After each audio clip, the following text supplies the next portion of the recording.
Bienvenidos a este, creo que va a ser el último video que voy a hacer en esta serie sobre la deidad. En este video lo que vamos a hacer es que vamos a poner todo lo que se puso, lo que se ha hablado hasta ahora.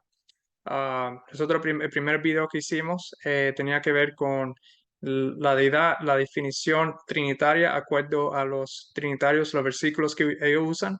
Usamos otra vez la iglesia adventista como base porque la mayoría de nosotros somos adventistas o venimos de ese fundamento. No solamente eso, son los mismos versículos que se usan para las diferentes iglesias, denominaciones, casi todos usan los mismos versículos para lo que es la Trinidad. Nosotros hicimos ese video. El segundo video que nosotros hicimos, lo hicimos en tres diferentes partes. Tenía que ver con el Padre, el Hijo y el Espíritu Santo, acuerdo a la Biblia. Y vimos cada tema con los versículos. Hicimos preguntas, buscamos los versículos y vimos cómo la misma Biblia se define.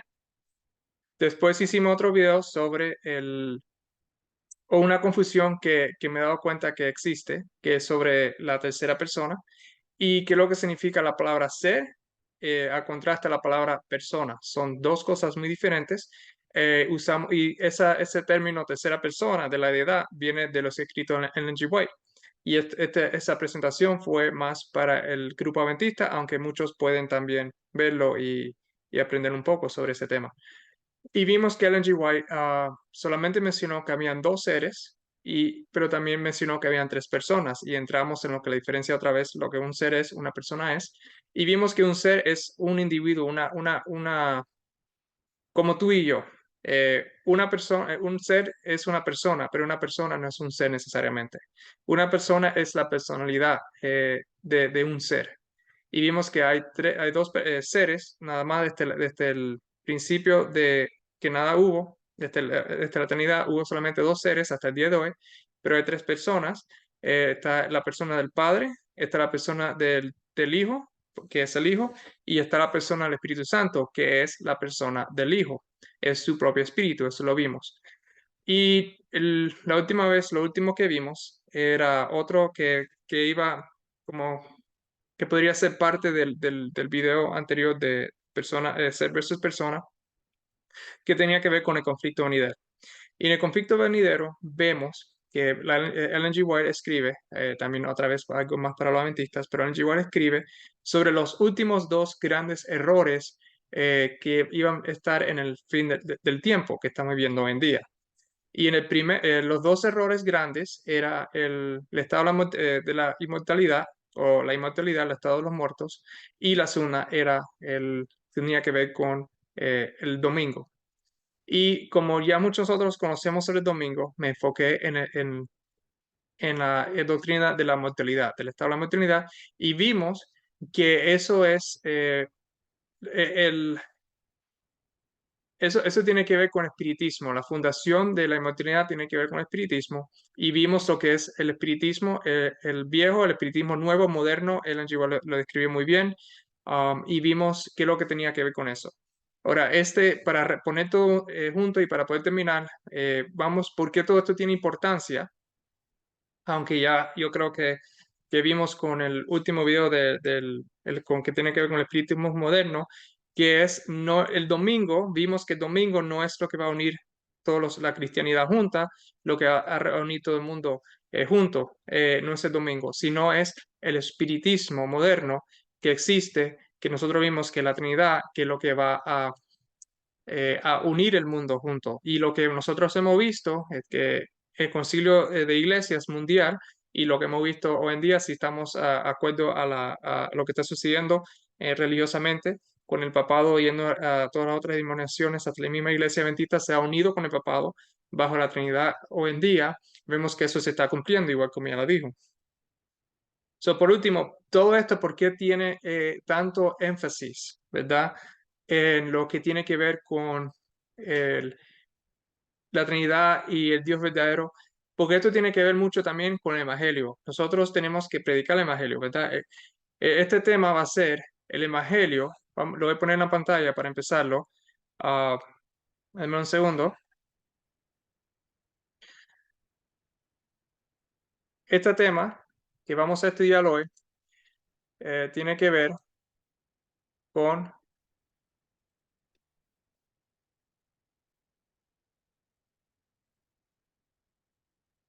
el Evangelio y la Trinidad, ¿verdad? El Evangelio a contraste a la Trinidad. De eso se va a tratar este tema hoy en día. Vamos a orar para poder empezar. Gracias Dios por este sábado, gracias por esta última presentación que se va a hacer en este tema. Te pedimos que tú me puedas ayudar con este tema, poder presentarlo bien. Te pido para que esos que están allá afuera puedan oírlo y entenderlo bien también. Ver qué importante es poder conocerte a ti y a tu hijo, poder conocer la verdad. Y ya vimos que el sábado y el domingo no necesariamente es lo que va a unir el mundo, sino es el Dios a quien ellos adoran. Te pido que tú me ayudes con esta presentación otra vez, poder presentarlo bien. Te pido con esos que lo van a ver hoy y lo van a ver otro día, en otro momento, que ellos también puedan ver lo que se está presentando aquí.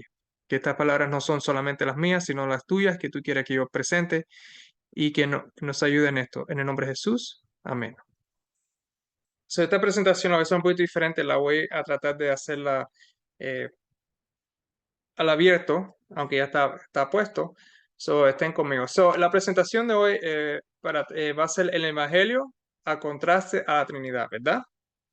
¿Y por qué el Evangelio a contraste a la Trinidad? Pablo, ¿verdad? Él habla sobre esto, sobre que lo que voy a leer ahora, y es muy importante este tema, porque él dice en 2 Corintios capítulo 11, versículo 4, porque si viene alguno predicando a otro Jesús, que es el que os hemos predicado, o si recibes otro espíritu que el que habéis recibido, o otro evangelio que el que habéis aceptado, bien lo toleraréis. Vemos que Pablo habla sobre otro Jesús, otro espíritu y otro evangelio. En realidad no hay otro Jesús, solamente hay uno, y no hay otro espíritu, solamente hay uno, y no hay otro evangelio. Pero ¿qué está sucediendo en el tiempo de Pablo?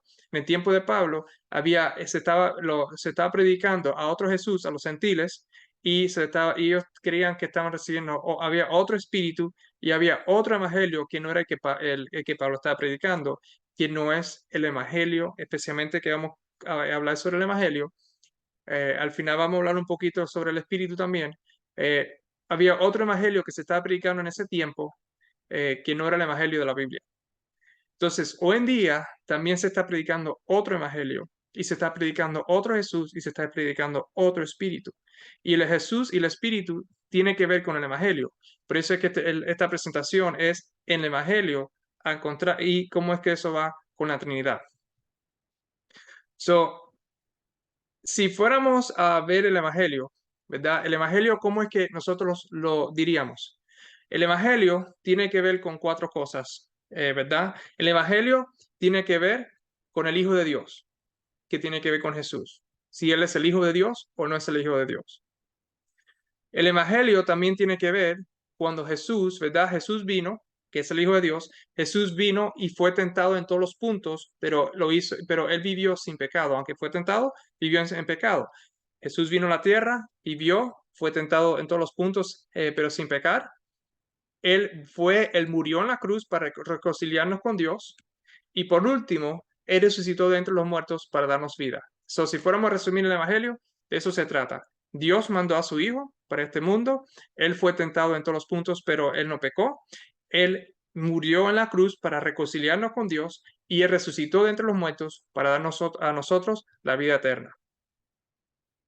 El Evangelio se basa en lo de Cristo, ¿verdad? En estas cuatro cosas, la filiación, y la filiación tiene que ver, esa es la palabra que encontré traducida al español, del inglés.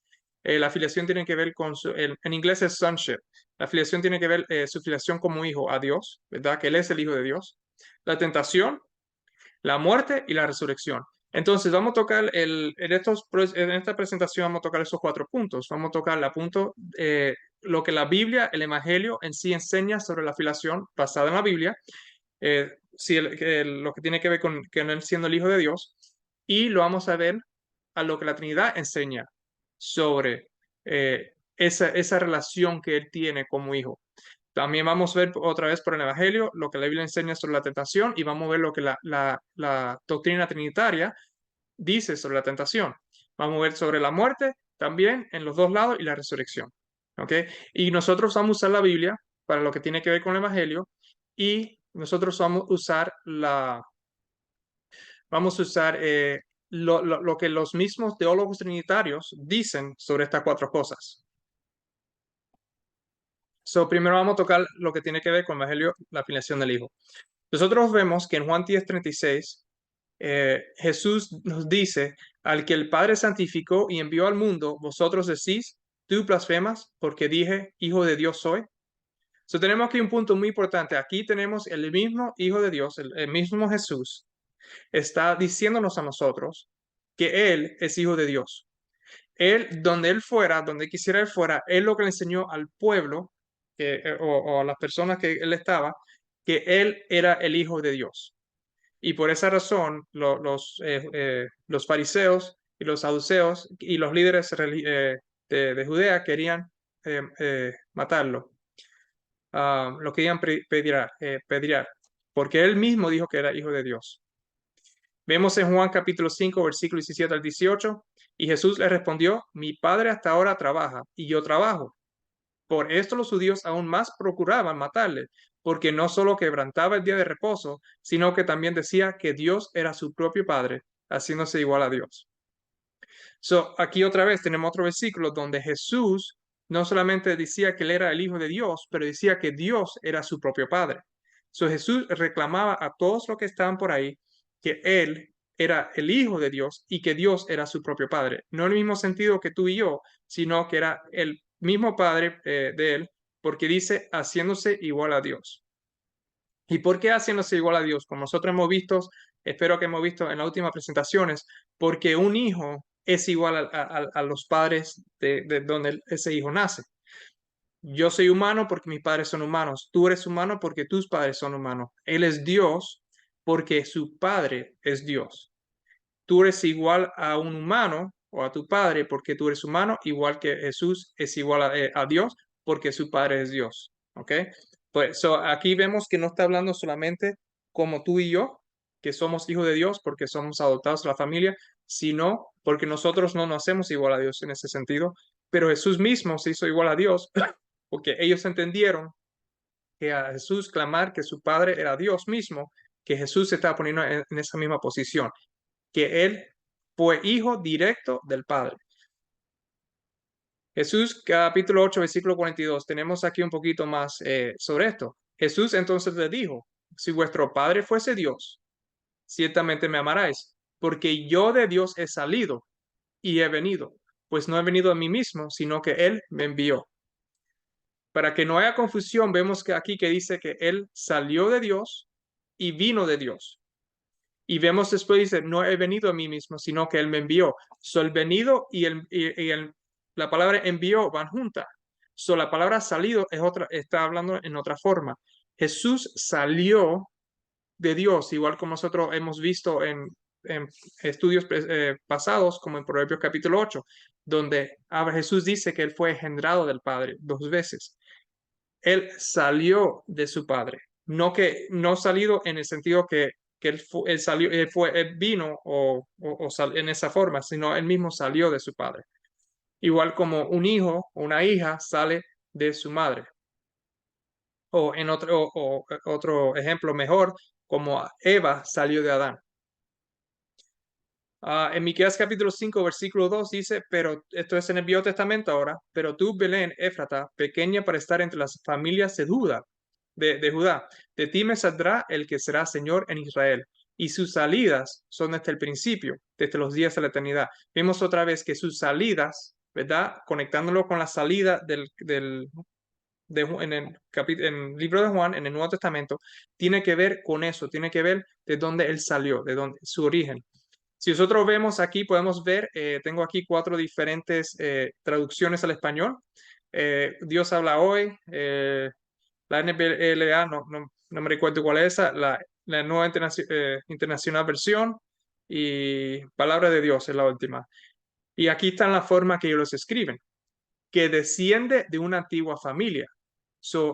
Ahí hay una descendencia y una descendencia tiene que ver con engendro.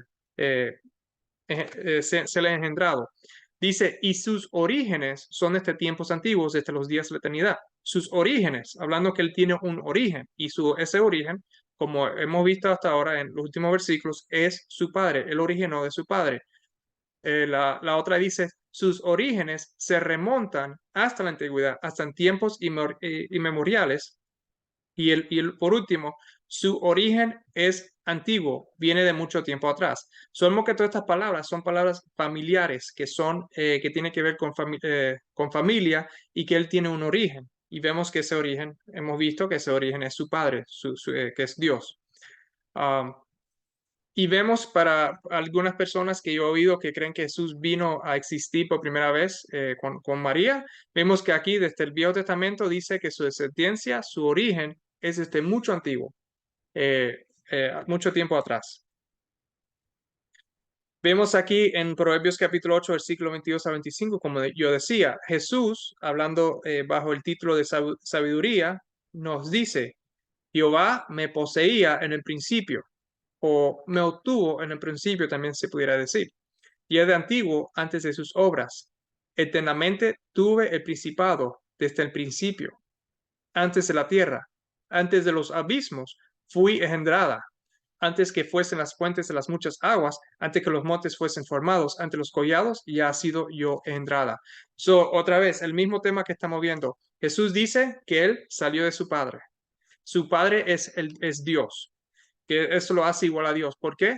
Porque él salió de su padre, su origen se remonta a la antigüedad, que es donde él salió, él fue engendrado de su padre en el tiempo ante cualquier cosa fuera. Vemos que en Isaías capítulo 9, versículo 6 nos dice, porque un niño nos es nacido, esta es la profecía de que Jesús iba a venir, hijo nos es dado, y el principado sobre su hombre, y se llamará su nombre admirable, consejero, Dios fuerte, Padre eterno, príncipe de paz. Dios tuvo un hijo para dar. Por eso dice que hijo nos es dado. Ese hijo que es dado es el Hijo de Dios y fue nacido como humano aquí en la tierra. Dios tuvo que tener un hijo para poder dar, y eso es lo que nos está hablando desde el Viejo Testamento, que Dios iba a dar a su propio hijo. Y ese hijo, otra vez, viene desde la antigüedad, donde su origen viene desde la antigüedad. Era hijo desde antes, no desde después.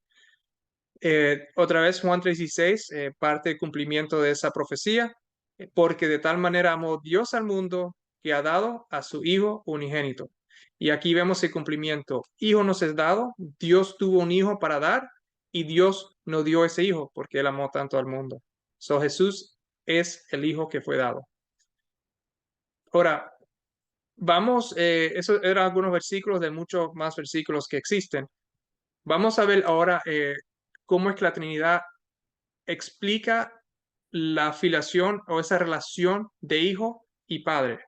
Vamos a ver cómo es que ellos mismos, los mismos teólogos, esto no son mis palabras, los mismos teólogos lo ponen y lo enseñan y lo han estudiado, y eso es lo que hoy en día nosotros vemos cuando hacemos estudios y profundizamos. Ahora, antes de empezar, esta parte, quiero regresar y recordar lo que Ellen G. White habló solamente en esta cita aquí que tengo, para poder hacer una conexión con el estudio que hicimos de ser versus persona. Ella dice, ese espiritismo moderno, basado en el mismo fundamento, no es sino un renacimiento en nueva forma de la hechicería y del culto demoníaco que Dios había condenado y prohibido en la antigüedad. El espiritismo moderno es hechicería del culto demoníaco que viene existiendo desde hace mucho tiempo atrás. Y Pedro, refiriéndose a los peligros a los cuales la iglesia se vería expuesta en los últimos días, dice que como hubo falsos profetas que indujeron a Israel a pecar, habrá falsos maestros que introducirán encubiertamente herejías y perdición y negarán al Señor que los rescató. En el tiempo pasado, dice ella que hubo falsos maestros, ¿verdad? Que indujeron a Israel a pecar. Estamos hablando en el Viejo Testamento. Y dice que habrá falsos maestros en el futuro, desde el tiempo de Pedro, que introducirá encubiertamente herejías de petición. Y estas herejías de petición que ellos están trayendo, que lo que hacen, niegan al Señor que los rescató.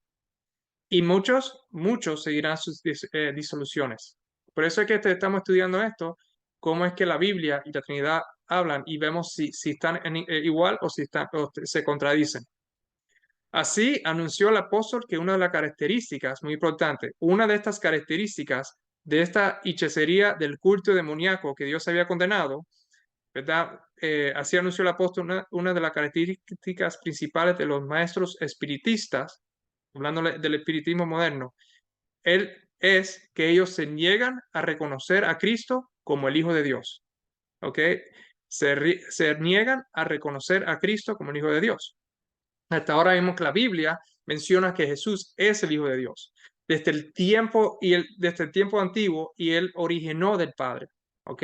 Él salió del Padre. Y por eso es que cuando Dios creó a Adán y Eva, los creó en esa forma, para que sea un ejemplo para los ángeles de cómo el Padre y el Hijo son y cómo es que el Hijo vino a existir. Eso lo pueden encontrar en 1 Corintios capítulo 11. Se niega a reconocer a Cristo como el Hijo de Dios. Tocante a esta clase de maestros, el amado apóstol Juan declara: ¿quién es el mentiroso sino que niega que Jesús es el Cristo? Y miren cómo se conecta. Eh, Negar que Jesús es el Cristo es lo mismo que negar a reconocer a Cristo como el Hijo de Dios. El Cristo no es solamente el Mesías, el que está ungido, etcétera, sino es también el Hijo de Dios. Este es el anticristo, pues niega al Padre y al Hijo. Ahí está. Todo aquel que niega al Hijo tampoco tiene al Padre. 1 Juan 2, 22, 23. El espiritismo, a negar a Cristo, ¿verdad? Y cuando dice Cristo es a negar al Hijo de Dios. Niega tanto al Padre como al Hijo. Y la Biblia declara que es manifestación del anticristo. So, si uno niega el Hijo de Dios, uno tampoco tiene al Padre. Y hemos visto que en la Biblia dice que el Padre es el único Dios verdadero.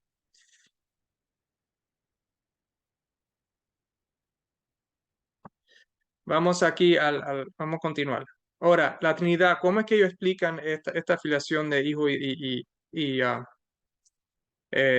Hijo de Dios? Dice, ahora, otra vez, estos son autores, teólogos que han estudiado bastante la Biblia, y muchos de ellos que voy a poner son adventistas, y hay algunos que no son adventistas. Dice, este es por Max Hatton, de la Iglesia Adventista. No nos queda otra alternativa que aceptar que Jesús no pudo haberse convertido en un hijo literal de Dios en la eternidad. No pudo ser su propio hijo. Él aceptó claramente este papel a los efectos del plan de redención. En otras palabras, Jesús no podía ser el hijo literal de Dios. Esto era un papel. Esto es una actuación, ¿verdad? Para los efectos del plan de redención. Y Max Anton dice de nuevo: permítame reiterar las enseñanzas de las Escrituras. Acuerdo a él cree que estas son las enseñanzas de la Escritura, que Jesús es Yahvé y por lo tanto no puede ser el hijo literal de Yahvé. Vamos a ver un poco más adelante por qué es que ellos dicen todas estas cosas también. Pero Jesús no puede ser el hijo literal de Yahvé, acuerdo a él. La Biblia no dice a lo contrario. La Biblia no dice yo soy Jesús diciendo al mismo yo soy el hijo de Dios. Pero el pastor Max Hatton dice que no, él, que es Jesús, no podía ser su propio hijo, o no su propio hijo, no podía ser su hijo, no podía ser el hijo de Dios. Este otro, Vance Farrell, otro de la Iglesia Adventista, nos dice: Cristo siempre ha sido el Hijo de Dios y nunca hubo un momento en que él emergió del Padre. Esa declaración parece resolver todos los problemas sobre la filiación de Cristo. Aquí vemos que él dice que Cristo siempre ha sido el Hijo de Dios, muy bien, pero dice que nunca hubo un momento en que él emergió del Padre. Pero bueno, por lo menos dice que era un hijo, ¿ok? Lo dice aquí en la página 17. Pero parece que está bien, pero vimos que en la página número 7, 3 páginas anterior, aunque son más páginas anterior, pero bueno, dice: el problema aquí es que estos nombres, Padre, Hijo o Cristo y Espíritu Santo, identifican su obra y no su naturaleza. En otras palabras, parece que él dice, bueno, sí, él es su hijo, pero él nunca emergió del Padre. Pero con el anterior, la razón por qué lo dice es porque él dice que estos son solamente nombres o títulos que lo identifican, lo que la obra que iban a hacer. No en su naturaleza, de verdad, Jesús no es hijo de Dios. Por eso es que dice, cuando dice Cristo siempre ha sido el hijo de Dios, lo está diciendo como identificación de su obra, como un título que tiene, pero que no naturalmente no es el hijo de Dios. Esto es otra persona, ahora esto no creo que es adventista, por Finis Jennings Dake, dice, como Dios, la persona que conocemos como Jesucristo no tuvo principio, no fue engendrado, no fue hijo, ni llegó a existir.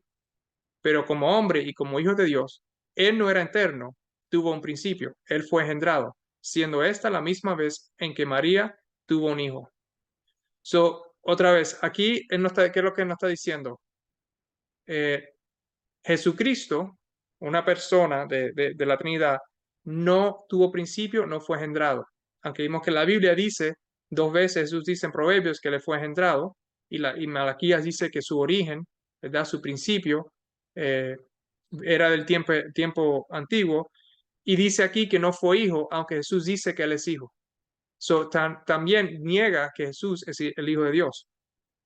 Y solamente vino a convertirse a hijo cuando él vino y se encarnó en la tierra.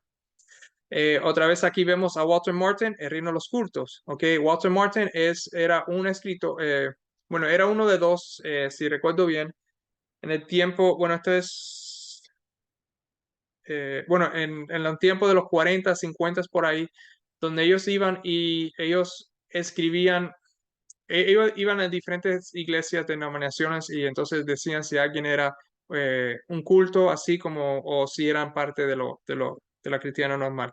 Era una persona bien reconocida. Él dice, la escritura en ninguna parte llama a Jesucristo el Hijo Eterno de Dios y nunca se le llama Hijo en absoluto antes de la encarnación, excepto en los pasajes proféticos del Antiguo Testamento. El término hijo en sí mismo es un término funcional, al igual que el término padre, y no tienen ningún significado aparte del tiempo. La palabra hijo definitivamente sugiere inferioridad. Jesús, él está diciendo, este otro, como dije, esta persona era una persona muy influyente en las iglesias. Es más, una de las razones por qué la iglesia adventista cambió muchas de sus creencias y aceptó la Trinidad tenía que ver por Walter Martin, porque él vino y cuando vio que la iglesia adventista enseñaba que había un Dios y él tenía un hijo, dijeron que era un culto, eh, un cult en inglés se le llama. No sé si tiene el mismo significado en español, pero que era algo malo, era algo así separado, que no era la cristianidad normal. ¿Y qué sucede? Entonces la iglesia adventista decide cambiar porque no quería ser parte de ese grupo. Esa era la influencia que tiene. Y aquí vemos que dice que nunca se le llama hijo en absoluto. Entonces Jesús no es un hijo en absoluto eh, antes de la encarnación, excepto en los pasajes proféticos. Aunque la profecía lo dice, pero no, es solamente eso. Es, como dice, el término hijo en sí mismo es un término funcional, ¿verdad? No tiene ningún significado aparte del tiempo. Eso no es hijo. Aquí tenemos una cita por el Instituto de Investigación Bíblica de la Iglesia Adventista. Este es el grupo, un grupo de la Iglesia Adventista, una organización, si quieren decirlo, un departamento de la Iglesia Adventista, donde son teólogos adventistas, donde se ponen juntos, estudian la Biblia y ellos son prácticamente lo que determinan las creencias adventistas, porque ellos es el grupo específico para eso.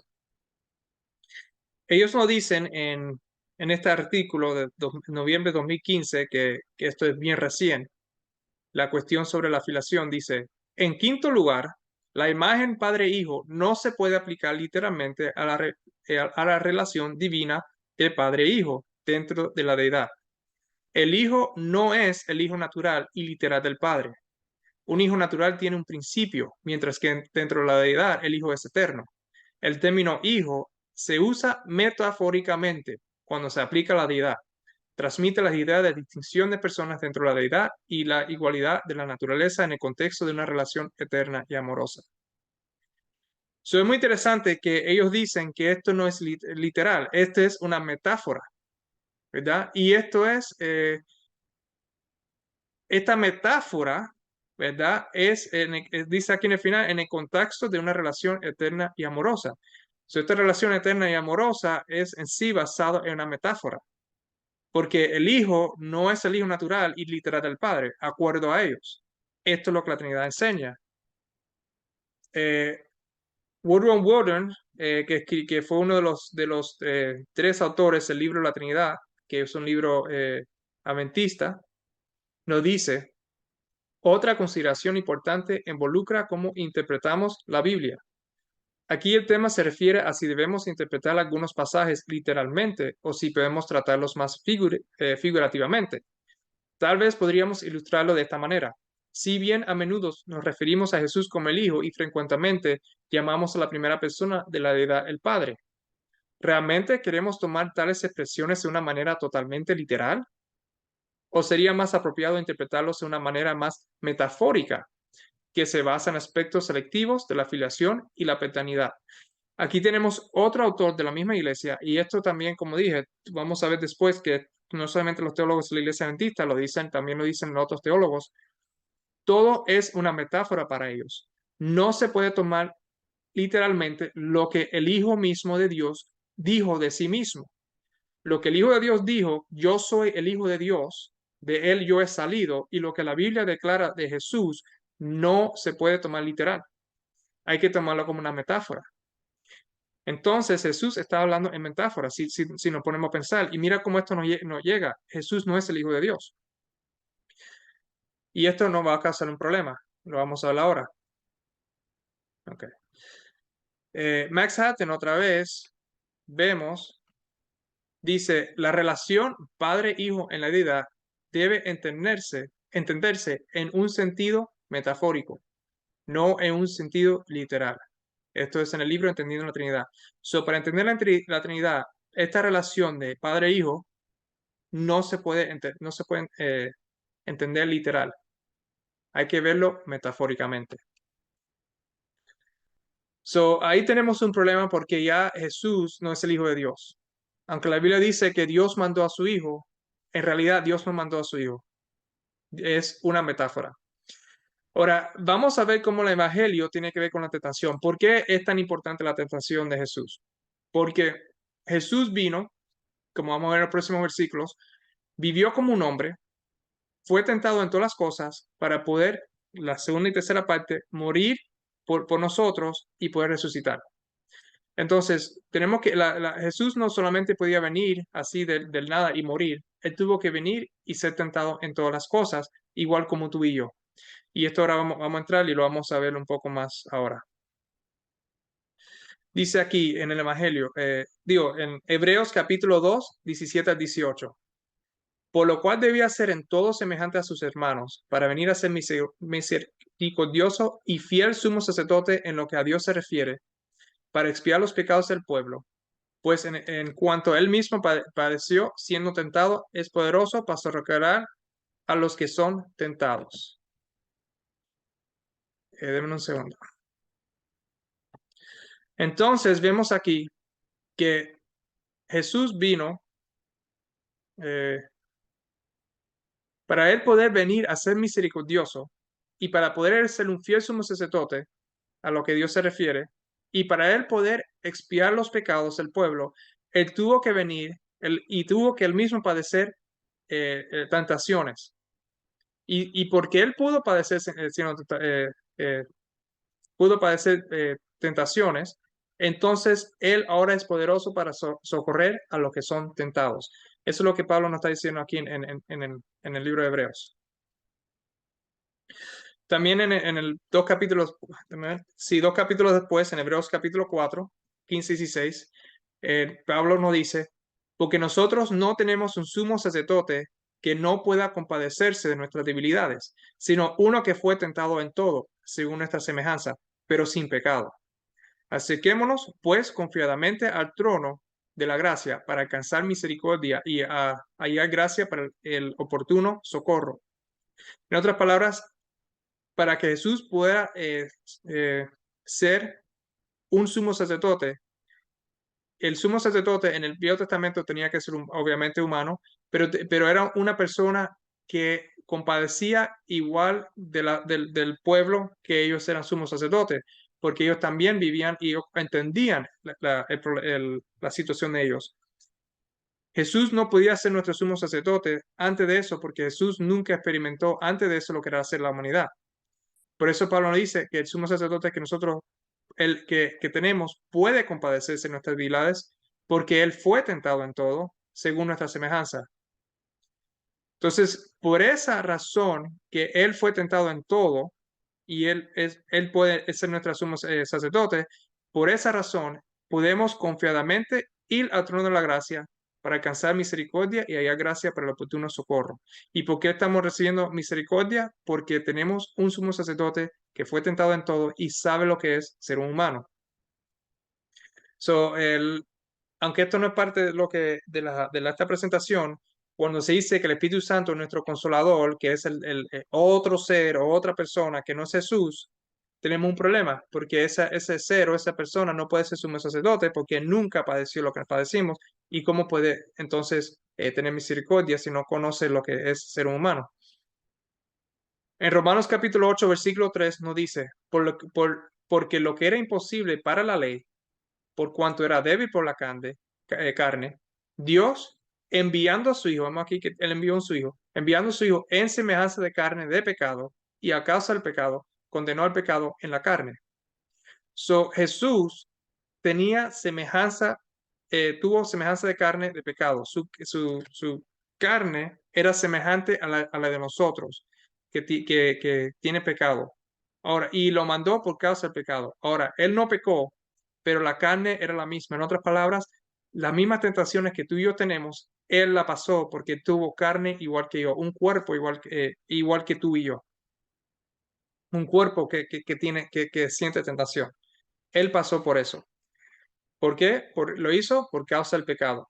Y haciendo eso, y vino y pudo vivir sin pecar, él condenó al pecado porque él sintió todas las tentaciones. Y en esa razón fue que condenó el pecado en la carne. Primera de Juan, capítulo 16, nos explica, porque todo lo que hay en el mundo, los deseos de la carne, los deseos de los ojos y la vanagloria de la vida, no proviene del Padre, sino del mundo. Y eso es lo que yo quiero decir. Como él vino, dice aquí, con semejanza de carne de pecado, ¿verdad? Esa carne, ese cuerpo que tenía deseos de la carne, tenía deseos de los ojos, tenía vanagloria de la vida, tenía deseos pecaminosos. Y él fue tentado en todo. Y eso obviamente termina diciendo que no viene del Padre, sino del mundo. Estas tentaciones que tú y yo tenemos, él también las tuvo. Deseo de la carne por ejemplo, lo vemos en la escritura en Mateo capítulo 4, versículo 3, deseo de la carne, parte de lo que sabemos que él sintió cuando dice, di que esta piedra se convierta en pan, ¿verdad? Él tuvo hambre y quiso comer y fue tentado que convirtiera las piedras a pan y no lo hizo. Deseo de los ojos, todo eso te daré, le dice Satanás, si postrado me adorares. ¿Para qué vino Jesús? Jesús vino a rescatar la humanidad. Entonces el diablo le da y le enseña a todos los mundos, ¿verdad? Y le dice, te lo voy a dar si tú solamente te postras y me adoras. Estuvo tentado, entonces eso fue una tentación. La vanagloria de la vida, dice la otra tentación de Satanás. Échate abajo, porque escrito está, a sus ángeles mandará cerca de ti, en sus manos te sostendrán, para que no tropieces con tu pie en piedra. ¿Verdad? ¿Tú eres el Hijo de Dios? Está bien. Enseña que tú eres el Hijo de Dios. Tus ángeles no te dejan que tú te tropieces, ¿verdad? Tratando de subirle su estima, eh, que es vanagloria de la vida. Hebreos capítulo 5, versículo 2 nos dice, para que se muestre paciente con los ignorantes y extraviados, puesto que él también está rodeado de debilidad. Oh, Jesús está rodeado de debilidad. En otras palabras, era débil, igual como tú y yo. Él por él mismo no pudo hacer nada. Como dice John, que por su padre que él hacía todo lo que él hablaba, era por su padre, todo lo que él hacía era por medio de su padre. Él estaba rodeado de debilidad. Él, igual como nosotros, estamos rodeados de debilidad. Y por eso él fue tentado en todo.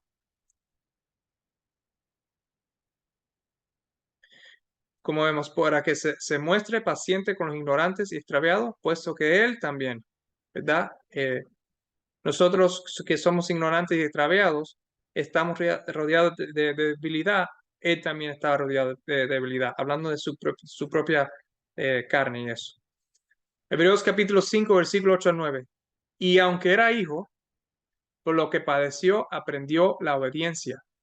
Y habiendo sido perfeccionado, vino a ser autor de eterna salvación para todos los que le obedecen. Cuando uno padece algo, hablando de la tentación, él tuvo que ser tentado, él tuvo que padecer la tentación para poder aprender la obediencia. Si él no podía ser tentado, ¿qué obediencia le iba a aprender? Entonces, él padeció muchas cosas y en ese padecimiento, él aprendió la obediencia. Si él no podía, otra vez, si no podía ser tentado, ¿qué iba a aprender? Porque no había nada que aprender, no había obediencia para aprender. Y esto era, aunque él era el Hijo de Dios, él padeció. Primera de Juan 5, del 4 al 5, porque todo lo que es nacido de Dios vence al mundo, y esta es la victoria que ha vencido al mundo, nuestra fe. ¿Quién es el que vence al mundo? Sino que cree que Jesús es el Hijo de Dios. Nuestra fe en creer que Jesús es el Hijo de Dios es lo que nos ayuda a nosotros vencer al mundo, es lo que ayuda a nosotros ser nacido de Dios, porque creemos que Él pudo padecer todo tipo de tentación, Él pudo tener victoria sobre estas tentaciones, ¿verdad? Como leímos anterior, que Él vino para poder conquistar el pecado en la carne. Él fue tentado en todas cosas y no pecó en la carne, y Él venció al mundo.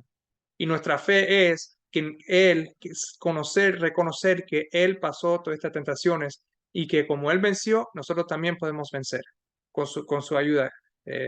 Y esto lo vamos a ver en unos versículos después. Ahora, vimos que la Biblia nos dice a nosotros que Jesús fue tentado en todas diferentes cosas, ¿ok? Y ahora vamos a ver cómo es que la Trinidad explica la tentación de Jesús. En Santiago 1:13, ¿verdad? Vamos a ver aquí, hablando de Dios, aquí vamos a ver un poquito sobre lo que habla sobre Dios. Cuando alguno es tentado, no diga que es tentado de parte de Dios, porque Dios no puede ser tentado por el mal, ni Él tienta a nadie. ¿Ok? Sabemos que Dios mismo no puede ser tentado por el mal y Él no tienta, pero que Dios no puede ser tentado por el mal. Ahora, esto sí es un versículo bíblico, Santiago 1:13. Esto depende de cómo tú crees quién es Dios. Ahora, basado en este versículo, eh, Raúl Dedren, que parece que es un maestro en Andrew University, que es una universidad adventista, reflexiones de la doctrina de la Trinidad, nos dice, debemos que confesar que la Trinidad es un Dios indivisible y que las distinciones de las personas no destruyen la unidad divina. Aquí estamos viendo cómo es que ellos definen a Dios. Esta unidad de Dios se expresa diciendo que Él es una sustancia. Sin embargo, en la unidad divina hay tres personas coeternas y coiguales que, aunque distintas, son el único Dios indiviso y adorable. Esa es la doctrina de las Escrituras, de acuerdo a esta persona.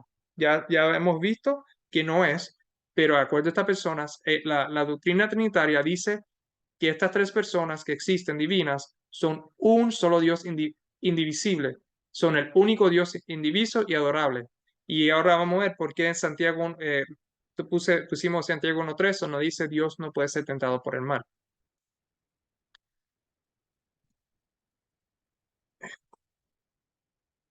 Ahora, John Ankerberg, esto es citado de Lewis Perry, Teología Sistemática, esto era 1971. La pregunta se hace, ¿fue Jesús capaz de pecar o no pudo pecar? Recordando ahora la definición que se dio, que es lo que ellos enseñan en la Trinidad con Santiago 1:13, creo que era. Si se argumenta que la humanidad de Cristo parecía actuar por separado en cuestiones de conocimiento, debilidad humana y limitaciones, esto se puede conceder. Sin embargo, no sin un recordatorio de que, aunque su humanidad pudiera parecer actuar independientemente de ciertas formas que no implican problemas morales, debido a la unidad de su persona, su humanidad no podría pecar sin necesitar que Dios pecara. ¿Ok? So, aunque su persona, su humanidad, podría, entre comillas, pecar, podría ser, su humanidad no podría pecar sin necesitar que Dios mismo pecara. ¿Por qué? Porque Dios, esta persona es parte de Dios. So, si una persona, las tres, peca, Dios está pecando. Ese irritante problema se reduce así a la simple pregunta de si Dios puede pecar, porque Jesucristo es Dios. Si se admite que Dios no puede pecar, no simplemente que no lo haría, se debe admitir que Cristo no podría pecar, no que simplemente no pecaría. En otras palabras, como ellos creen que Dios es compuesto de tres personas, como Dios no puede pecar, de acuerdo a Santiago 1:13, nos está diciendo ahora que por esa razón, entonces Jesucristo es Dios porque Jesucristo es parte de esta Trinidad, porque es solamente un Dios en tres, de acuerdo a ellos, significa que Cristo no solamente que no solamente que no lo haría, como dice, no simplemente que no lo haría, están diciendo, hay que admitir que Cristo no podía pecar para nada, que no simplemente no pecaría, es que él no podía pecar, no tenía la forma de pecar. CARM, que es Christian Apologetics y Research Ministry, esto es una página en el Internet que es apologéticos cristianos y ministerio de research, que, bueno, de búsqueda dice, la pregunta que dicen, ¿pudo Jesús haber pecado? Ahora, esto es una página de internet que es bien popular, que explica muchas, tú sabes, la idea esta. Una página, lo que quiero decir que una página de reputación. ¿Pudo Jesús haber pecado? Es la pregunta. No, Jesús no pudo haber pecado. Entonces a Jesús se le ofreció una tentación en Mateos 4, 1 al 11, pero debido a su naturaleza divina, no pudo haber pecado. En otras palabras, no pudo haber, no era posible que pueda pecar. Hemos visto que él vivió, fue tentado en todo, pero no pecó. ¿Ok? Pero aquí dice que no tenía la oportunidad de pecar. Otra organización del Internet de página se llama Got Questions o tienespreguntas.org. La hacen la misma pregunta. ¿Pudo Jesús haber pecado? ¿Pecabilidad o impecabilidad? Impecabilidad. La respuesta dice, la clara enseñanza de la Escritura es que Jesús era impecable. Jesús no podía haber pecado. Permaneció sin pecado porque Dios es incapaz de pecar.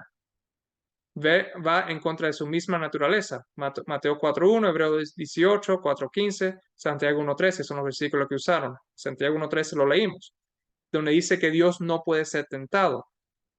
Cuando dice Dios es incapaz de pecar, es porque Dios no puede ser tentado. El pecado es por definición una transgresión de la ley. Dios creó la ley y la ley es por naturaleza lo que Dios haría o no haría. Por lo tanto, el pecado es cualquier cosa que Dios no haría por su misma naturaleza. Lo importante es que están diciendo que Jesús no podía haber pecado. Ahora, el Energy White también le responde a esta pregunta, si Jesús podía pecar o no. Y su respuesta a esta pregunta, dice ella, pudo haber pecado, podría haber caído, pero ni por un momento hubo en él una propensión al mal. Fue asaltado por tentaciones en el desierto, como Adán fue asaltado por tentaciones en el Edén.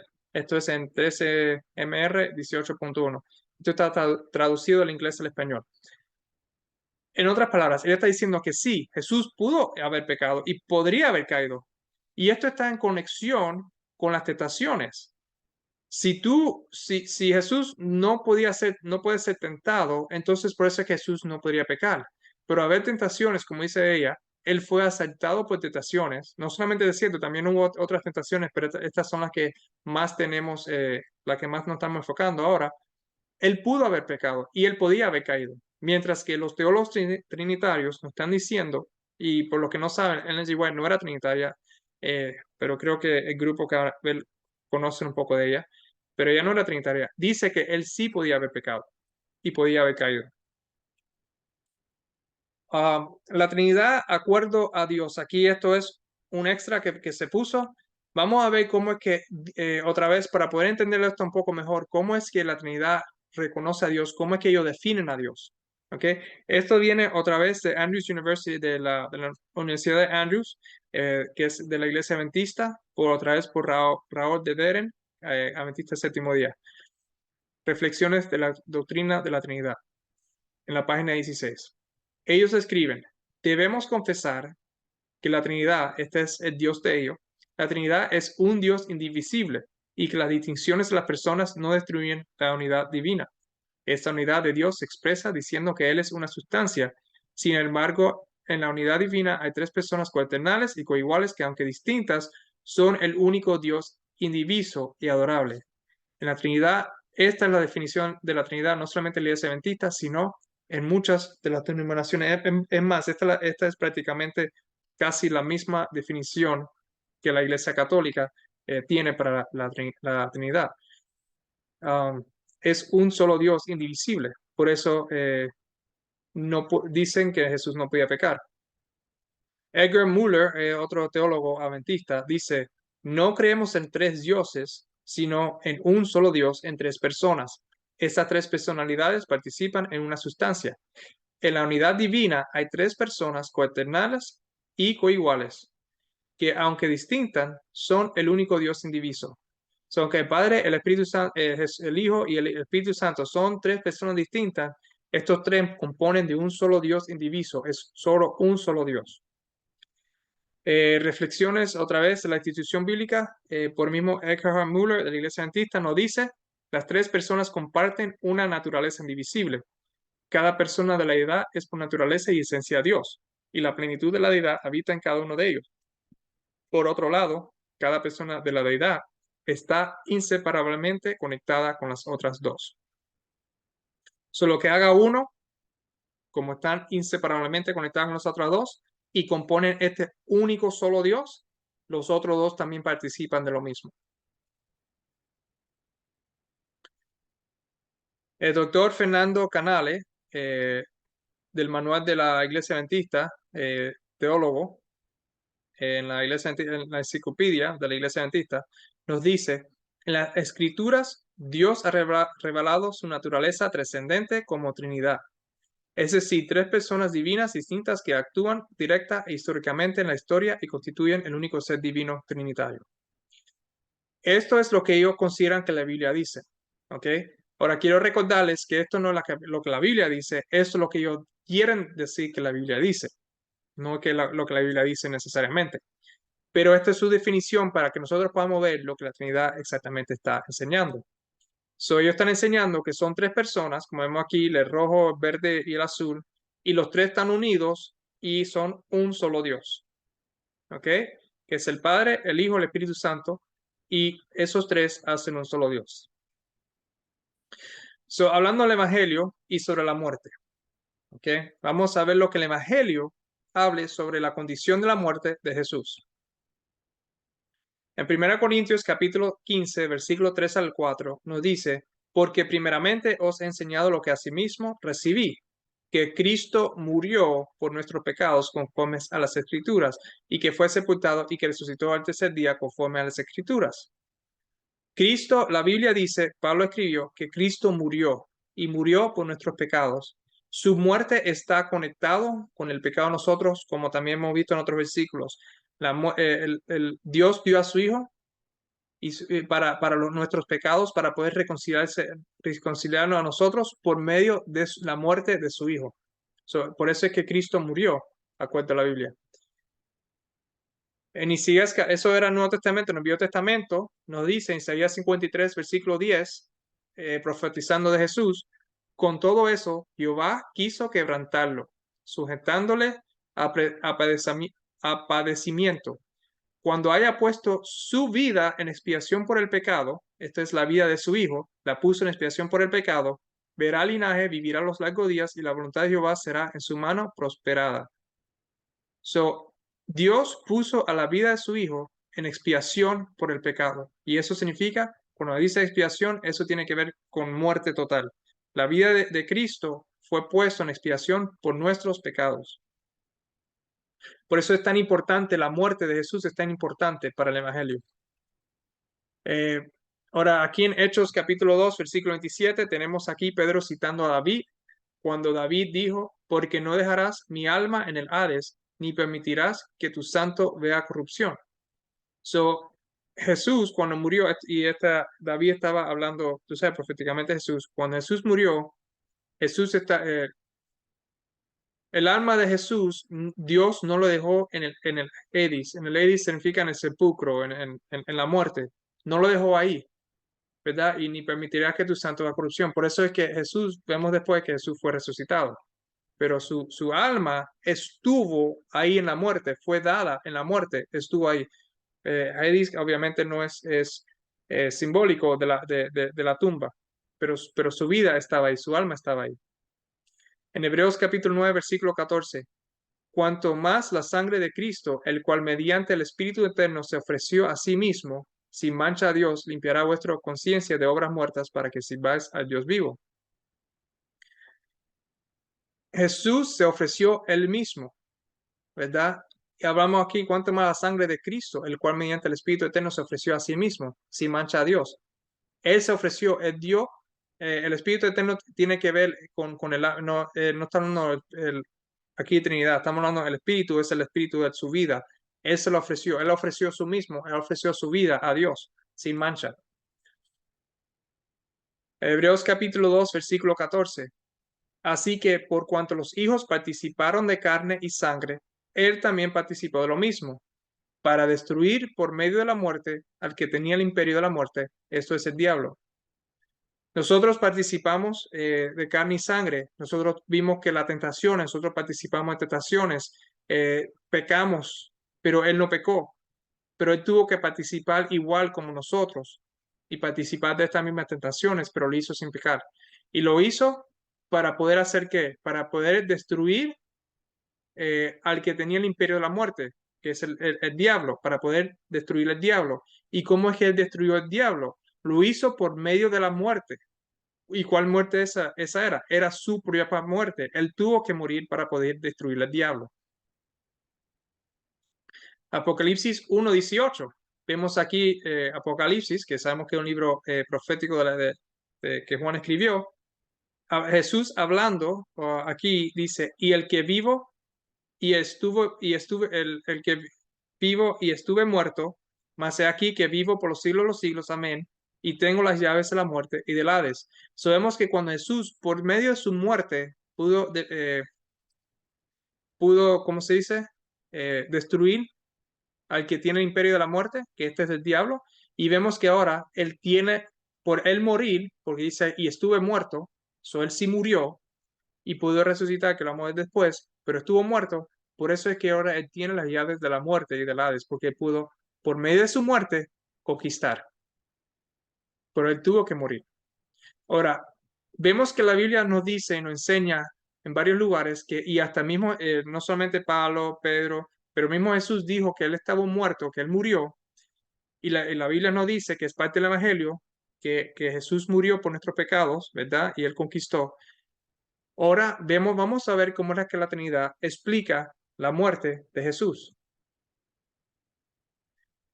Eh, Esto es una cita católica, Nicene Post de San Agustín, sermones, lecciones seleccionadas del Nuevo Testamento, otra vez es católico, nos dice, ningún muerto puede levantarse por sí mismo. Él, hablando de Cristo, solo pudo resucitar a sí mismo, quien, aunque su cuerpo estaba muerto, no estaba muerto, porque resucitó lo que estaba muerto. Él se levantó a sí mismo, quien en sí mismo estaba vivo, pero en su cuerpo que iba a resucitar estaba muerto.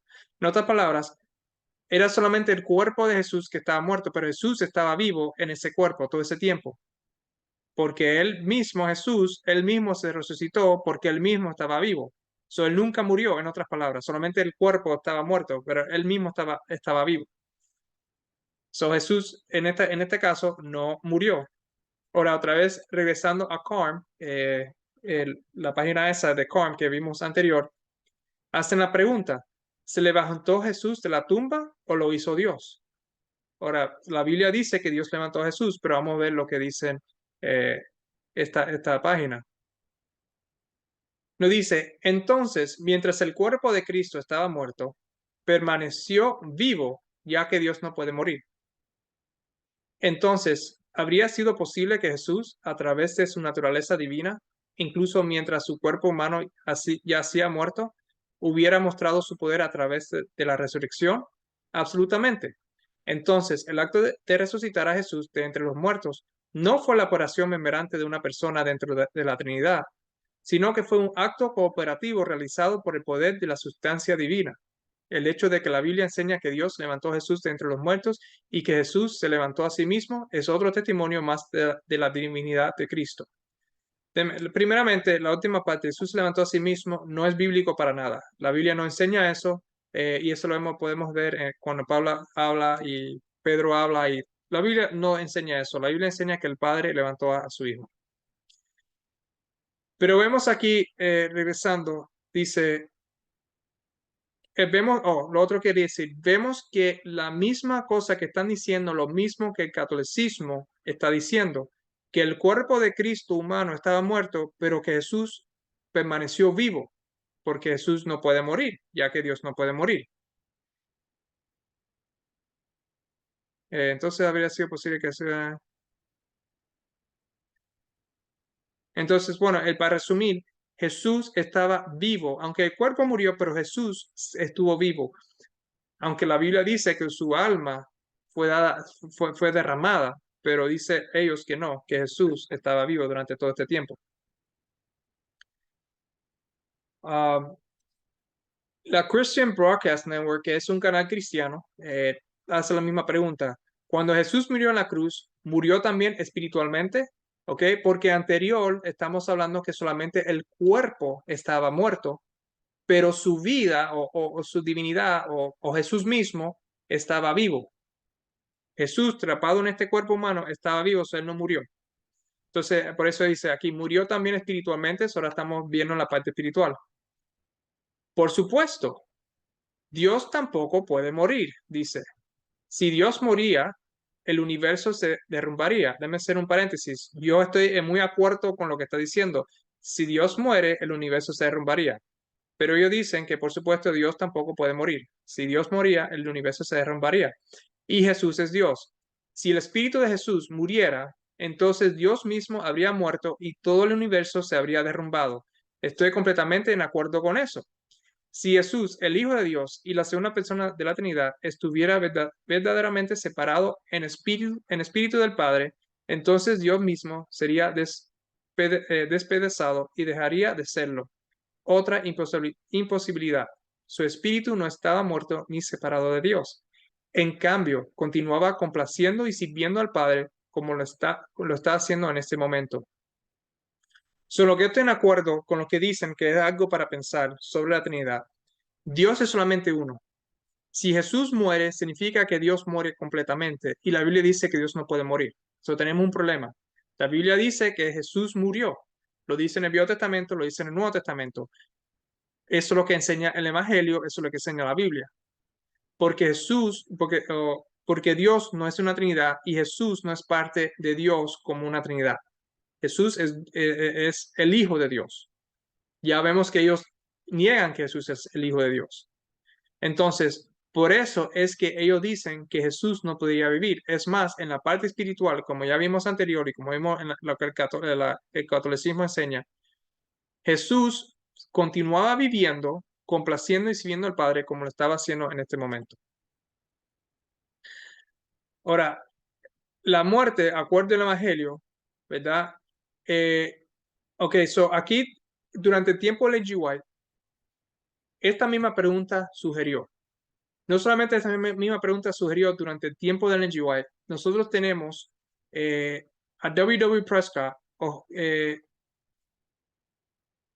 enseñando algo parecido a este tema. Este tema de si Jesús murió o no murió no es algo nuevo. Este tema también la Iglesia Adventista, cuando en el tiempo atrás, también tuvo este problema. Y aquí tenemos una carta, dice aquí, la carta es La Trinidad por Justin Washburn, ¿verdad? Justin Washburn era una persona en la iglesia adventista, hizo una carta a W. Prescott objetando la Trinidad.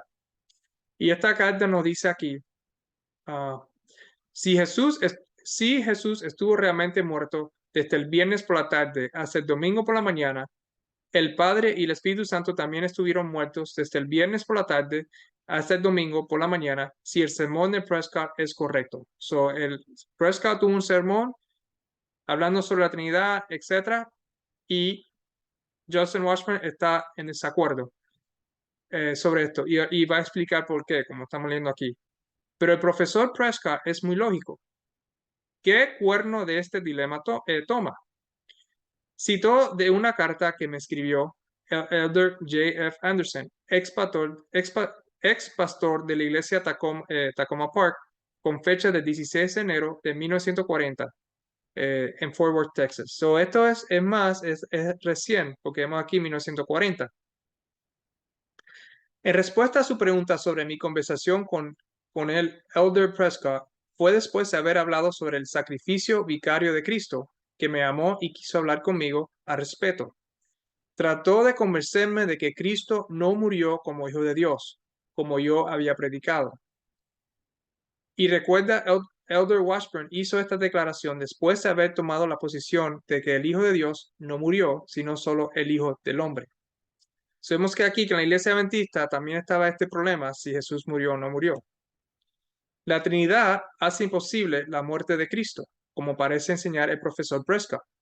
Como se indica en la carta de Elder Anderson, tenemos la lógica y audaz negación de la muerte de Cristo, el fundamento mismo del Evangelio. El Hijo de Dios no murió, solo el Hijo del Hombre, solo una expiación humana. Esta es la única posición lógica de cualquier hombre que crea la doctrina pagana romana de la Trinidad. En otras palabras, el Hijo de Dios no murió, solamente la parte hombre fue la parte que murió. Y esto es la doctrina pagana romana de la Trinidad. Y como vimos anterior, la primera parte de esta sección, vimos lo que la Iglesia Católica dice y vimos que todo el mundo repite lo mismo. Continuando, el Cristo del profesor Prescott no estuvo muerto, sino vivo desde el viernes por la tarde hasta el domingo por la mañana. Si es así, entonces nuestra deuda no ha sido pagada y todos estamos perdidos.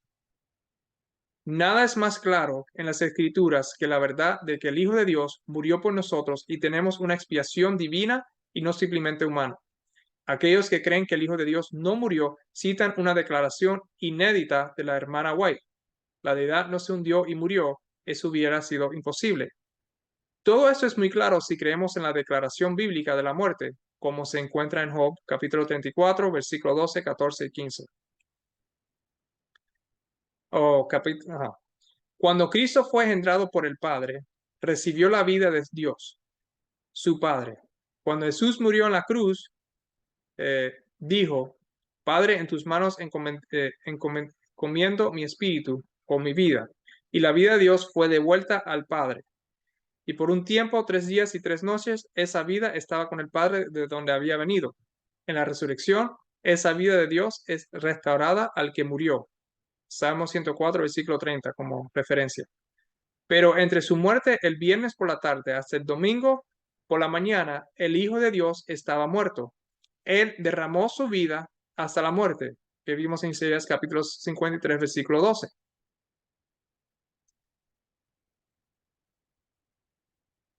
Lea esta clara declaración del Espíritu de Profecía, volumen 3, página 203. Cuando cerró los ojos en la muerte sobre la cruz, el alma de Jesús no fue de inmediato al cielo. Todo lo que comprendía la vida y la inteligencia de Jesús permanecía con su cuerpo en el sepulcro, y cuando él salió era como todo un ser. No tenía que llamar a su espíritu del cielo. Esto es una cita de G. White, right? Diciendo que todo lo que era su vida e inteligencia de Jesús permaneció con Jesús en el sepulcro, y cuando Jesús salió del sepulcro, él salió como un ser completo. Él no tuvo que llamar del cielo su espíritu para atrás porque estaban en él. Esto contradice rotundamente la enseñanza de Elder Prescott. Verdaderamente, como dice la Escritura, hemos sido reconciliados con Dios por la muerte de su Hijo. El Hijo de Dios murió por el hombre caído. Tenemos una expiación divina, todo suficiente. Esa doctrina papal de la Trinidad destruye el Evangelio y nos deja sin esperanza, porque obligó a su defensor Elder Prescott para negar esa gran verdad de las Escrituras, que el Hijo de Dios murió por los pecados del mundo. Cualquier doctrina que lleve a un hombre a negar que el Hijo de Dios murió debe ser una doctrina maligna, una doctrina anticristiana, no de Dios ni de Satanás. Ya mira a la pantalla anterior. Vimos que en la doctrina trinitaria nos dice que aunque el cuerpo estuvo muerto, Jesús todavía estaba en el cielo, por allá arriba. Recuerda que también tocamos la parte espiritual. Estuvo en el cielo con el Padre, sirviendo al Padre, igual como lo sirve hoy. Pero aquí el ángel nos está diciendo que la vida de Jesús, toda su inteligencia, todo lo que era Jesús, permaneció con su cuerpo. No fue al cielo, se permaneció ahí. So, Jesús no estaba en el cielo participando con el Padre mientras que dejó un cuerpo aquí abajo. Jesús estaba aquí abajo en este cuerpo muerto. Él murió, en otras palabras. No es que subió, Jesús murió. Por eso es que dice lo que dijo aquí, que, uh, que tenemos una expiación divina, todo suficiente, que la doctrina papal de la Trinidad destruye el Evangelio y nos deja sin esperanza porque obligó a su defensor, Elder Prescott, para negar esa gran verdad de la Escritura, que el Hijo de Dios murió por nuestros pecados. So, la Trinidad a la muerte, vemos aquí Max Hatton hablando, comentando algunas cosas que es un teólogo adventista que Ellen G. White escribió, nos dice, y esto recuerda, él es trinitario, dice, Elena de White creyó durante un tiempo que Jesús podía ser borrado, aniquilado. Tenga en cuenta las fechas de las siguientes tres declaraciones, 1895, 99 y 1900. Recuerda que Cristo lo arriesgó todo, tentado como nosotros. So, en 1895, 99 y en el año 1900, ella escribió, recuerda que Cristo lo arriesgó todo, tentado como nosotros. Apostó incluso su propia existencia eterna al tema del conflicto. El cielo mismo estaba en peligro por nuestra redención. Esto fue en la boletín de la Conferencia General de 1 de diciembre de 1895. Eso fue lo que escribió en 1895, que Jesús lo arriesgó todo hasta su propia existencia eterna. ¿Ok? Después, ella escribe, aunque Cristo se humilló a sí mismo para hacerse hombre, la deidad seguía siendo suya. Su deidad no podía perderse mientras él permaneciera fiel y verdadero a su lealtad. Esto fue escrito en el Science of the Times en 1899, la segunda fecha que él pone. Comentario bíblico de la Iglesia Adventista, volumen 5, página 1129.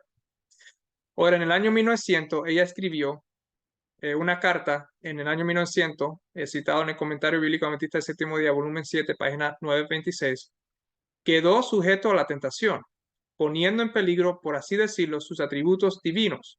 So, aquí tenemos tres citas que Max Hatton está diciendo que ella escribió sobre cómo Jesús podía ser borrado y aniquilado. ¿Ok? Entonces, él continúa diciendo, parece que se volvió bastante clara sobre este asunto en 1904 cuando invirtió su creencia. Ahora está diciendo que ella en 1904, esa creencia que tenía que Jesús podía morir, ¿verdad? Perder su divinidad, etc. Ahora ella la cambia. Y él cita una carta 280 de 1904, que se encuentra en el Comentario Bíblico Adventista, volumen 5, página 1113. En él habitaba corporalmente toda la plenitud de la deidad. Cuando Cristo fue crucificado, fue su naturaleza humana la que murió. La deidad no se hundió ni murió, eso hubiera sido imposible. Y él continuó diciendo, afortunadamente había llegado a comprender que la deidad no puede morir. Al estudiar estas cosas, podemos ver que aproximadamente en este tiempo, Elena de White se estaba convirtiendo o se había convertido en una trinitaria. ¡Qué inversión! ¡Qué victoria! Alabado sea el Señor. Y esto es en un escrito donde dice, disculpe, pero tengo un problema muy preocupante por Max Hatton. Tendrían que buscarlo, pero esto es lo que él escribió en este artículo. So, él muestra que ella antes de 1904 o hasta el año 1900, que ella declaraba que Jesús podría perder su divinidad. Podía pecar, podía perder su divinidad y podía estar muerto para siempre. pero que ahora ella dice que fue su naturaleza humana la que murió. La deidad no se hundió ni murió, eso hubiera sido imposible. ¿Y por qué lo está diciendo? Porque él tiene el mismo el entendimiento que la Iglesia Católica tiene y que los otros tienen, que el cuerpo murió, pero él continuó siendo vivo. Ahora, ¿qué quiso decir Ellen G. White con esta declaración que ella escribió? Se transforma la naturaleza, y esto es en la carta 280 de 1904.9. ¿Ok? So aquí tenemos la cita más completa.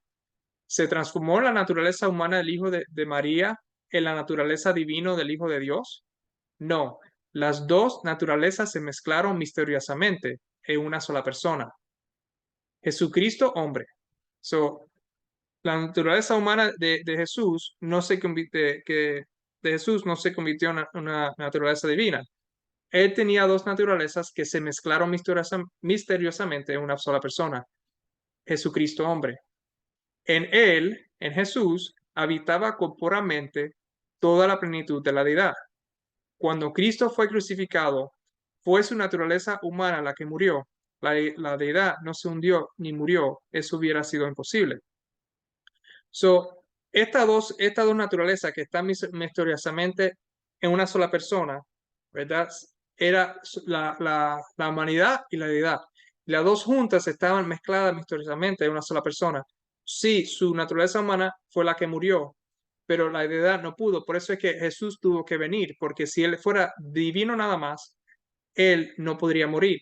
Pero como él estaba mezclado con la naturaleza humana, eran dos naturalezas que se convirtieron de una forma u otra, de otra.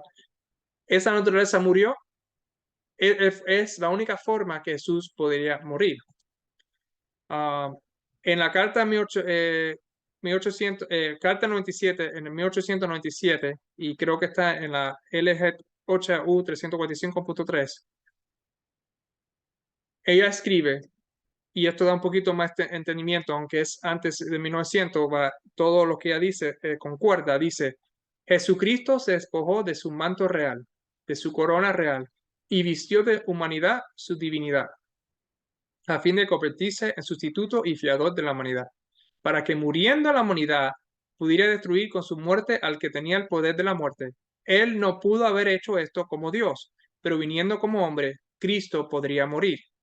Y por eso es que ella dice, déjame ver lo que la próxima dice, en 1800, por eso es que ella dice aquí que la deidad no se hundió ni murió. Él, como si él solamente era divino, no tendría la humanidad, no vistía su divinidad con la humanidad. Eso dice, vistió de humanidad su divinidad. Entonces él no podría morir, pero se mezcló. Ahora, continuando en la próxima cita, en eh, ST Abrí 14, 1898, párrafo 6, nos dice, la humanidad de Cristo no podía separarse de su divinidad. Como dijo, la divinidad y la humanidad se mezclaron, que no se podían separar. Él vistió su divinidad con la humanidad, porque si no hiciera eso, él no podría morir. Para él poder morir, él tenía que vestirse con la humanidad. Por eso es que vino como hombre, por eso es que tomó la humanidad para poder morir. Y por eso regresar aquí a lo que dice. Cuando ella dice en 1904.9, donde él saca esto, la deidad no se hundió ni murió, era imposible, pero a él, él tener la naturaleza humana conectada, inseparable, es la única forma que él pudo morir. En otras palabras, ella no está diciendo que él no murió, pero ella está diciendo que la deidad no puede morir. Y con lo otro que estamos viendo aquí, por eso es que era tan importante que él fuera humano con carne mortal, igual como nosotros. En Hebreos capítulo 5, versículo 7, y Cristo, en los días de su carne, ofreciendo ruegos y súplicas con gran clamor y lágrimas al que le podía librar de la muerte, fue oído a causa de su temor reverente. En otras palabras, con lo que el White dice, él, en los días de su carne, no antes, porque él no podía morir antes, pero cuando él tomó la carne en él, tomó la humanidad, él ofreció ruegos y súplicas con gran clamor y lágrimas, porque él podía morir. Y él lo hizo Él hizo este gran clamor y lágrimas al que podía librar de la muerte. Right?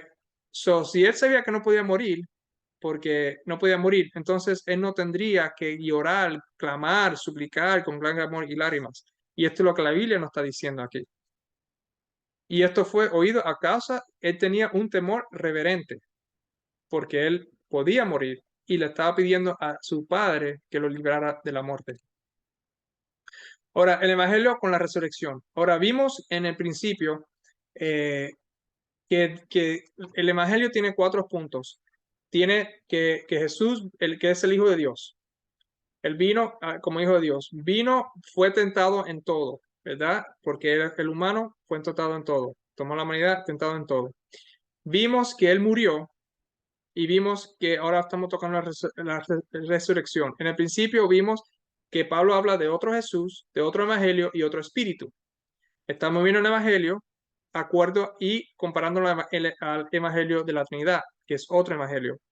Vimos que Jesús es otro Jesús que la Trinidad está enseñando que no es el Jesús de la Biblia.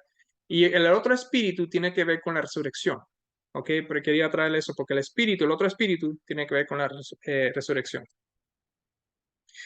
Romanos capítulo 5, versículo 10. Acuerdo al Evangelio dice, porque si siendo enemigos fuimos reconciliados con Dios por la muerte de su Hijo, mucho más estando reconciliados seremos salvos por su vida.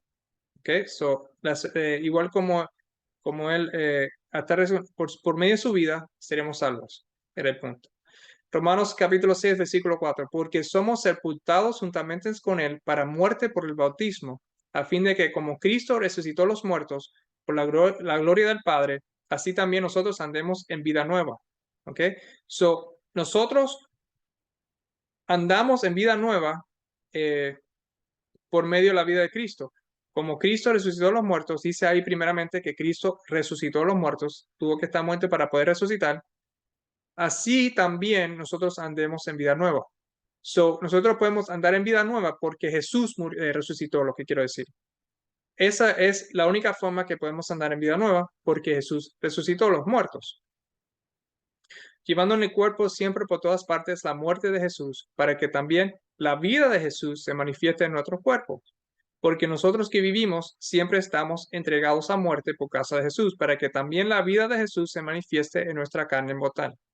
So, cuando Jesús resucitó, Él nos dio esa vida de Él que recibió, ¿verdad? O que él tiene, la tenemos nosotros. Para que también la vida de Jesús se manifieste en nuestro cuerpo. Eso tiene que ver con la resurrección. Y para que también la vida de Jesús se manifieste en nuestra carne mortal. Al resucitar, Él nos da esa vida. ¿Ok? So, él tuvo muerto y resucitó. Y Él resucitar, nosotros andamos en vida nueva y esa vida está en nosotros, que es la vida de Jesús.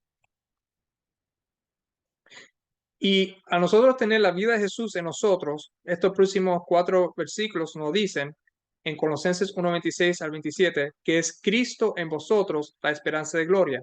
La vida de Jesús en nosotros es teniendo a Cristo en vosotros. Primera de Juan 4:4, porque mayor es el que está en vosotros que el que está en el mundo. So, hay alguien que está en vosotros y ese es Jesús. ¿Por qué? Porque resucitó. Es Jesús que está en vosotros. En Gálatas 2:20, con Cristo estoy juntamente crucificado y ya no vivo yo, mas vive Cristo en mí. So, a Jesús resucitar, ¿quién es que ahora vive en mí? Es Cristo que está viviendo en mí, obviamente si lo acepto. En Efesios 3:17, para que habite Cristo por la fe en vuestros corazones, a fin de que arraigados y cementados en amor. ¿Quién es que está habitando en nosotros? Cristo. ¿Por qué? Porque resucitó y ahora es que mora en nosotros. En 2 Corintios capítulo 13, versículo 5, examinaos a vosotros mismos si estáis en la fe, probaos a vosotros mismos, o no os conocéis a vosotros mismos que Jesucristo está en vosotros, a menos que estéis reprobados. Romanos 8:10, pero si Cristo está en vosotros, el cuerpo en verdad está muerto a causa del pecado, mas el espíritu vive a causa de la justicia. So, ¿quién es que está en nosotros? Jesucristo está en nosotros. Cristo está en nosotros. ¿Por qué? Porque resucitó y nos dio su vida, como vimos adelante. La vida de Jesús en nosotros, es teniendo a Jesucristo en vosotros. Y esa vida vino por medio de su resurrección. para que nosotros podamos andar en esa misma vida. Ahora, la Trinidad con la resurrección, ¿verdad? Hablando sobre la resurrección.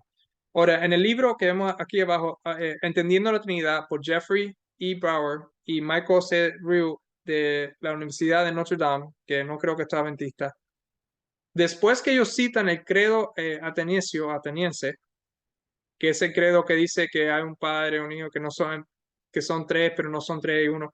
Ese credo nos dice esto. Este pasaje ofrece una declaración de paradigma de la comprensión ortodoxa de la Trinidad. El credo ateniense es la comprensión ortodoxa de la Trinidad. Como deja en claro, la doctrina requiere no solo que Dios exista en tres personas, sino que cada una de las siguientes afirmaciones también es cierta. Y las tres afirmaciones son estas. Hay exactamente un Dios. El Padre es Dios, el Hijo es Dios y el Espíritu Santo es Dios. Ahora nos dice que el Padre no es el Hijo y el Espíritu Santo no es el Padre ni el Hijo. Ninguno de los tres es uno o el otro. Sin embargo, esto es de diferente, esto es Estudios Bíblicos para la Juventud por Pastor Damien Rice del Ministerio Juvenil del Departamento de la Iglesia Adventista de un canal adventista que se llama Iglesia Esperanza, algo así, Church Hope, canal adventista. Y nos dicen, y esto es adventista, sin embargo, el concepto de la Trinidad ha demostrado ser la forma más adecuada de afirmar toda la evidencia bíblica sobre Dios. Que primeramente hay un solo Dios. El Padre es Dios, el Hijo es Dios, el Espíritu Santo es Dios. Esto es todo igual como esta otra denominación que acabamos de leer. Por eso es que digo que aunque estamos usando mucha iglesia adventista, es lo mismo que se creen hasta la iglesia católica, cree lo mismo. Todos iguales e independientes. El Padre no es el Hijo no es el Espíritu no es el Padre o el Hijo, etc. El Padre, el Hijo, el Espíritu son todos seres personales, no fuerzas impersonales. Jesús se hizo humano y divino. Dios puede ser conocido a través de los tres seres. Ahora no son tres personas, ahora son tres seres, que esto fue algo que en el primer video que hicimos, vimos que hay una confusión ahí entre personas y seres. El Hijo no es el Espíritu. Ahora, la Trinidad sobre la resurrección otra vez, por el mismo Hope Channel, por el mismo canal adventista, dice, ¿es el Espíritu Santo Jesús después de su muerte? ¿Ok? Ya vimos que en la Biblia nos dice, en todos esos versículos que leímos, que es la vida de Jesús que está en nosotros, que es Jesús mismo que está en nosotros. Ahora, esa vida es ese Espíritu, que es el Espíritu Santo, que es el Espíritu de Cristo. El Espíritu Santo Jesús después de su muerte es el Espíritu Santo Jesús después de su muerte. Dice, el Espíritu Santo no es Jesús, pero su carácter es uno, idéntico. El Espíritu Santo es enviado a todos para que viva en nosotros, porque Jesús, habiendo tomado carne humana hace unos 2000 años, no puede estar en todas partes. Recuerden lo que dijo anterior, que el Hijo no es el Espíritu y el Espíritu no es el Hijo. ¿Por qué? Porque son tres separados diferentes.